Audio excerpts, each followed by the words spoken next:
Hi, in this video I will show you the working of the software.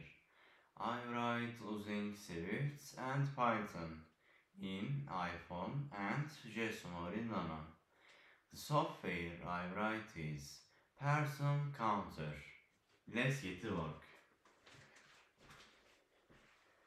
Run Python code. Open app.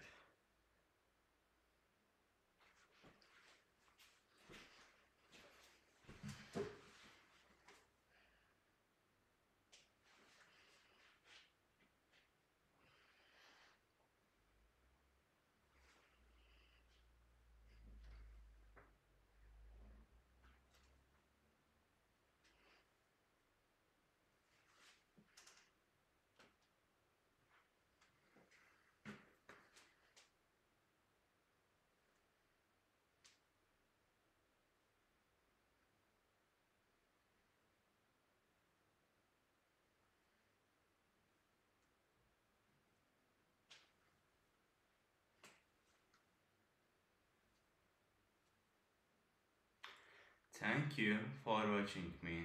See you in the next video.